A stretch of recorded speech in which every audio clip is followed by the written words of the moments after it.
What truly awaits us when our hearts beat their final rhythm, when the last breath escapes our lips? Is it an abyss of nothingness? A silent dissolution into the void? Or does consciousness embark on an altogether different kind of passage, traversing portals into realms that lie far beyond our everyday human comprehension? Welcome, traveler of the ages, to a profound exploration of one of humanity's most intricate and compelling visions of this ultimate mystery. Today, we journey back in time, into the vibrant heart of ancient Mesoamerica, to delve into the sacred beliefs of the Aztec or Mexica civilization. They, who built an empire of staggering complexity, also possessed an equally sophisticated understanding of life, death, and the cosmos. We will endeavor to uncover their sacred map of the afterlife, a formidable and awe-inspiring realm known as Mictlán, the land of the dead. Imagine, if you will, not a simple, abrupt ending, but a perilous, extended, and ultimately transformative odyssey. This is the very essence of the Aztec understanding of what follows our earthly existence.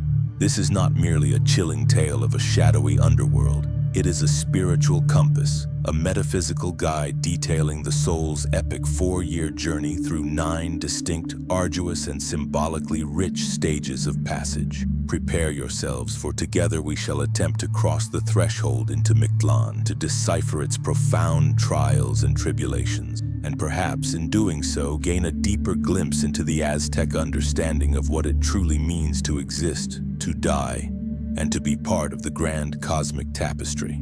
The Mexica, who rose to prominence in central Mexico from the 14th to the early 16th centuries, forged an empire renowned for its sophisticated social structures, its monumental architecture, and its profound spiritual depth. Their magnificent capital, Tenochtitlan, a city of canals and pyramids built on an island in Lake Texcoco, stood as the vibrant center of their world. Theirs was a worldview steeped in a cyclical understanding of existence, where life and death were not seen as polar opposites, but as inextricably linked, complementary forces, each feeding and sustaining the other in an eternal, dynamic dance. The sun rose because of past sacrifices, life flourished because death provided the necessary energy for renewal. This profound respect for cosmic order, for the delicate balance of universal energies, was meticulously reflected in their detailed and elaborate conceptions of the soul's fate after its departure from the earthly realm. Unlike a single divinely authored Book of the Dead akin to the Bardo Thodol, the Aztec knowledge of Mictlán was a rich tapestry woven from multiple threads, deeply embedded into the very fabric of their culture. It was preserved in the sacred painted manuscripts known as codices, such as the Codex Borgia, the Codex Vaticanus B, and the invaluable accounts compiled by Fray Bernardino de Sahagún in the Florentine Codex. It was immortalized in their powerful and evocative art, enacted in their complex public and private rituals, and meticulously passed down through generations by priests, elders, and the Tlamatinim, the wise philosophers and poets of their society. This collective body of understanding served as more than mere mythology. It was a vital guide, not only for the spirits of the departed, but also for the living, preparing them emotionally and spiritually for the inevitable journey that almost all mortals, with a few notable exceptions, were destined to undertake. It provided a framework for understanding suffering, loss, and the continuity of existence beyond individual lives. For the Aztecs, death was not a singular, instantaneous event, but a complex, multi-stage process of transition, a gradual unraveling of the vital energies that constituted a living being. They believed individuals possessed several distinct animistic centers or souls, each with its own nature and destiny. The most crucial for our journey into Mictlán is the Teolia, residing in the heart. The Teolia was considered the divine spark, the seat of consciousness, memory, and personality. It was this essence that, for most individuals who died common deaths from illness or old age, was destined for the profound depths of Mictlán. Other vital energies included the Tonali, located primarily in the head. This was the life force, the warmth, the vigor, and the personal destiny linked to an individual's birth date in their sacred calendar. The Tonali could be lost or diminished during life through fright or illness, and after death it might journey to the heavens to join the sun. Then there was the Ihiotl, centered in the liver, associated with breath, emotions, passions, and sometimes a more spectral or malevolent force if not properly managed after death. Crucially, the manner of one's demise significantly influenced the Teolia's ultimate destination. Warriors slain in the heat of battle, those chosen for sacrificial offering to the gods, an honorable death ensuring the cosmos's continuation, and even merchants who died while on perilous expeditions in service to the empire might ascend to Tonatiuh Hichen, the radiant house of the sun, accompanying the sun god Tonatiuh on his daily celestial journey. Women who perished in childbirth, revered as warriors who had captured a new life, were also granted a paradisiacal afterlife in a western realm called Sincalco, the house of corn, accompanying the sun in its descent. Those who died by drowning, struck by lightning, or afflicted by certain diseases deemed sacred to Tlaloc, the powerful god of rain and fertility, journeyed to Tlalocan, a verdant, eternally spring-like paradise.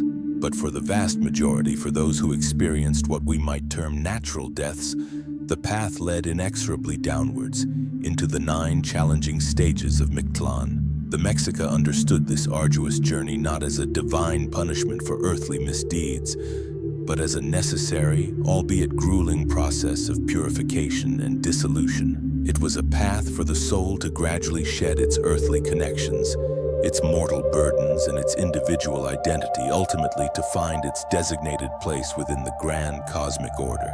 This profound journey was said to last 4 long, arduous years. To aid the departed, they were often buried with precious offerings, jade beads placed in the mouth to symbolize the heart, provisions of food and water, tools they might need, and most significantly, a Xoloitzcuintli dog, to serve as a loyal guide and companion through the treacherous landscapes ahead. The descent into Mictlán is a passage through these 9 distinct, increasingly formidable stages, each presenting unique and terrifying challenges designed to test and transform the soul.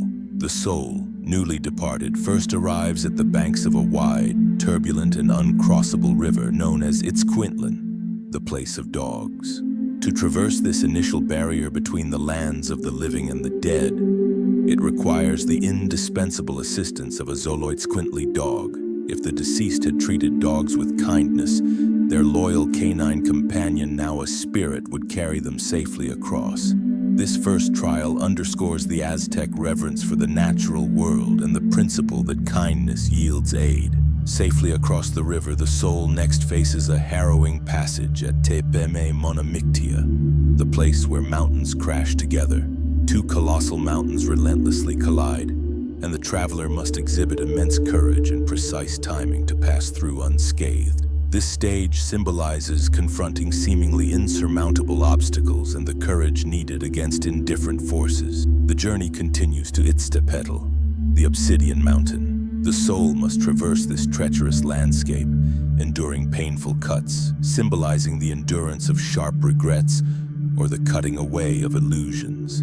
Following this, an even more desolate expanse awaits at Xoloitzcuintli, the place of freezing. Here, 8 barren hills are swept by relentless, bone-chilling winds, stripping the soul of all warmth and comfort, a confrontation with utter desolation. Then, in a profoundly disorienting realm called Panquetlacaloyan, the place where banners flutter, fierce winds threaten to sweep the soul away.